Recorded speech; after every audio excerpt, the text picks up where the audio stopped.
or on my porch. And so I thought what I would do today is I would review the things that I have assigned you. The anatomy of the heart, blood flow through the heart. Yeah, I have curly hair too. And blood pressure. And then next week we'll begin moving on. I have an assignment for you ready. And that will be in. One thing I'm noticing for this class is a lot of you are turning your work in. We've only had one assignment that you could technically turn in, and no one did. I did sift through those this morning. Never mind, Gianna did, sorry. I did sift through those this morning, though. I saw that Layla had worked and that Isaac had worked on stuff. So I did put your check mark in the grade book. But just please make sure you hit turn it in from now on so that I can see it easier and then comment individually and all that fun stuff. So anyhow, I'm not going to touch on every slide because it will take too long. And just so you get used to this, I try and keep videos less than 15 minutes. This might go a little long today because I'm covering more than one thing. But let's get started. So your circulatory system is pretty amazing. And you know, I'm going to go. So I'm going to skip all the way to the end because I want you to think about something. Your circulatory system, think about it like an intersection. All of these blood vessels layered because our body is layered. If you think back to human development, right? Endoderm, ectoderm, mesoderm, but we're very, very, very layered. And so think about like what we're used to, a country intersection. This does not exist in your circulatory system. This is what your circulatory system looks like. Vessels on top of vessels embedded right in our body's tissues. So we'll skip all the way back now. And we'll talk a little bit about this. And you, every day your heart pumps almost 2,000 gallons of blood. Now you don't have 2,000 gallons of blood, but that's how much it moves within a day. So just a tremendous amount of work that your little heart does. In your lifetime, you'll have about 2.5 billion contractions of your heart, love dubs, which we'll get into that in a little bit. And you have 60,000 miles of blood vessels, your arteries, your veins, and your capillaries in your body. And the main parts of this are your arteries, which carry blood away from the heart. And it's normally oxygenated, except for one, and we'll get into that. Your veins carry everything to the heart. And it's normally oxygen poor, and we'll get into that in a second. Your capillaries are the heavy hitters, and this will probably be next week's assignment on how your capillaries work, because they are right in your tissue. They're in your skin. They're in the muscle of the heart. They're in the muscle of the legs. And then blood. Next week I'll probably post one short assignment, and then I might start introducing you to blood, because we will get into immunity then, which is really important right now considering what's going on in the world. So I love this picture. This is all the blood vessels of the trunk. This is the heart. These are the lungs. So just how you can see how stuff is embedded. The liver, the stomach, the pancreas, and spleen are behind that, so you can't see it. And this is the intestine. So here's the loop of the colon. The small intestine is behind it. The gallbladder is just a sac. It doesn't have any blood going in it. So it's just a little sac that hangs there. So this is actually a hyperlink to a video on how your lungs work. And there's another one here. This one's really fun. I'm going to have to check and make sure those aren't locked. But those are two videos that you can look at. And this is an open heart surgery that you can watch. So today I want to talk about blood flow, because I gave you an assignment that if you could draw and color the sides of the heart. But I just want to talk about how blood goes through the heart. That would have been your first quiz in this unit, is being able to draw the arrows in as to how blood goes through your heart. So, my new glasses. You have a superior vena cava and an inferior vena cava, and this comes right in here and here to the right atrium, which is the first chamber of the heart. The superior vena cava brings oxygen poor blood back from the head, the arms, and anything above the heart. So from here, it comes in the superior vena cava. The inferior vena cava is bringing blood back from everything below that. And this blood right here has the lowest blood pressure in all of your body because it has taken the longest trip away from the heart. And we'll talk about that in just a second. So from the right atrium, it goes into the right ventricle where pressure builds. It passes through the tricuspid valve to get there, and then the pulmonary valve. Pressure builds in the right ventricle, and it is going to blast that blood through the pulmonary artery. Artery means a way, but this is oxygen poor. This is the only time an artery carries oxygen poor blood through the pulmonary artery out to the lungs. And then in the lungs, it's going to go through capillary beds, and it's going to pick up oxygen, and it's going to drop off the dirty carbon dioxide. And then, once it's done that, it's going to come back through a pair on each side of pulmonary veins. You can see it entering into the left atrium. Then it will get pumped through the mitral valve to the left ventricle, where tons of pressure builds up, and we'll get into blood pressure in a second. And then it's going to get shot out the aorta, and the aorta has 3 branches. Some of these go out to your, one of these is going to go out to your arm, one becomes your superior phallic something veins that go up the side right next to the jugular that comes back down, but it's going to go up and it's going to feed your brain.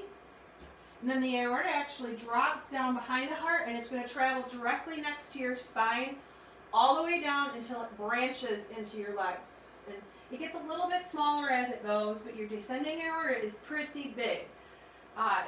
It's probably one of the main reasons.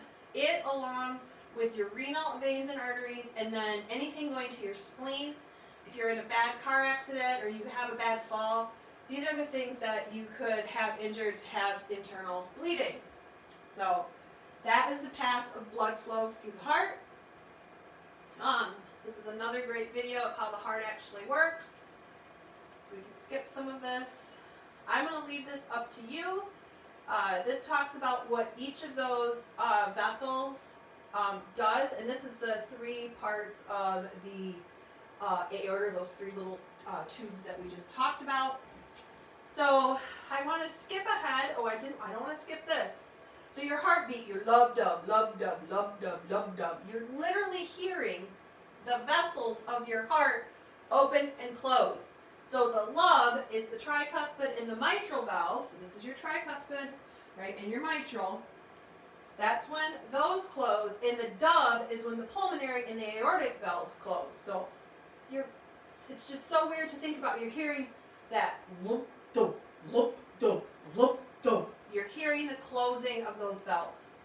And I'm bummed that we couldn't dissect the fresh hearts because you can feel how tough those valves are.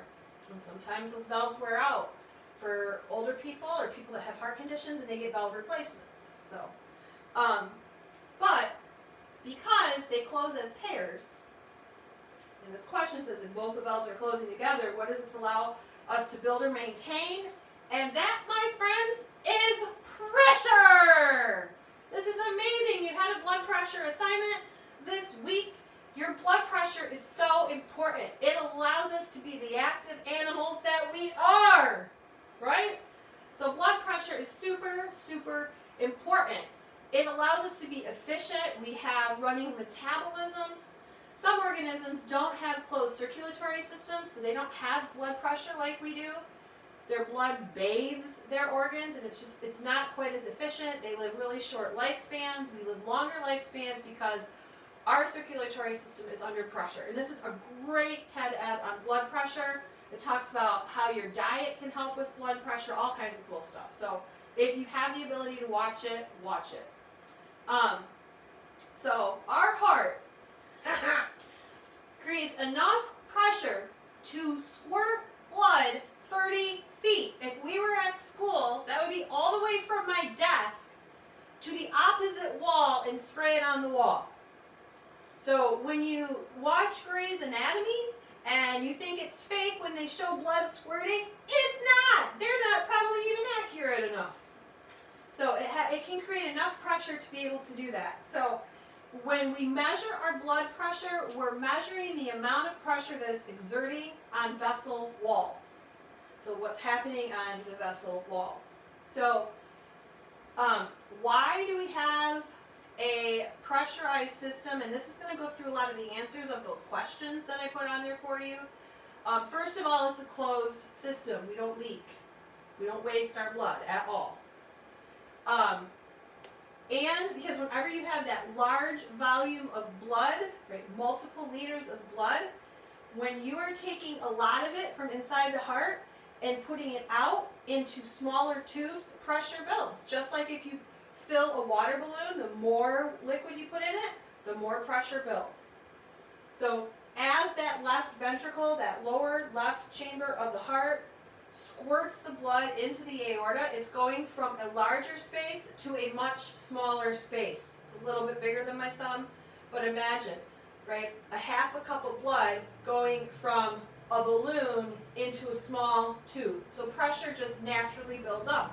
And each time it pumps it into smaller and smaller tubes. And so we just have this amazing tendency to have blood pressure.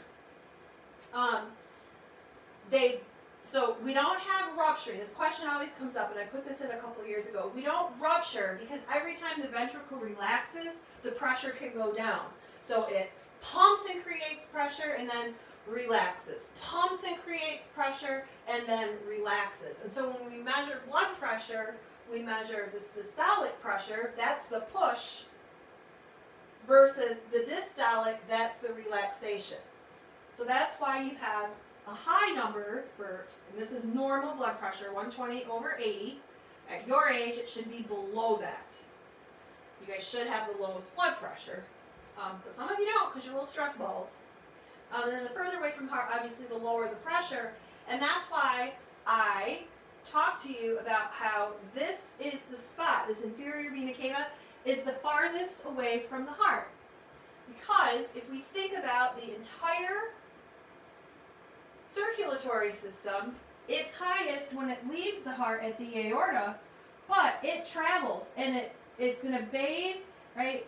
It's going to give all of these extremities oxygen and nutrients. It carries more than just oxygen. It's going to pick up waste, and then it has to travel all the way back to the heart. So that is the farthest point from the heart, the inferior vena cava. So that is it for today. Next week I will post another video explaining how capillaries work. It's really, really interesting and it's really great science. One question that I did add on the assignment was to research why people with high blood pressure are more likely, please don't think I'm just swatting at random things. I have these little bugs coming out of a plant that you can't see right here. I'm trying to take care of that problem, but I posted a question about why people with high blood pressure are more likely to get COVID-19 and are more likely to struggle with it and be hospitalized because of it. So it's not just diabetics and people that are overweight, but people that have high blood pressure, and more importantly, people that are on high blood pressure medication. So I hope some of you take advantage and look that up, and I will be posting solutions so that you know that your work is right. Those of you that are actually taking the time to do the work because you're concerned about being college ready. So I will see you next week. Bye!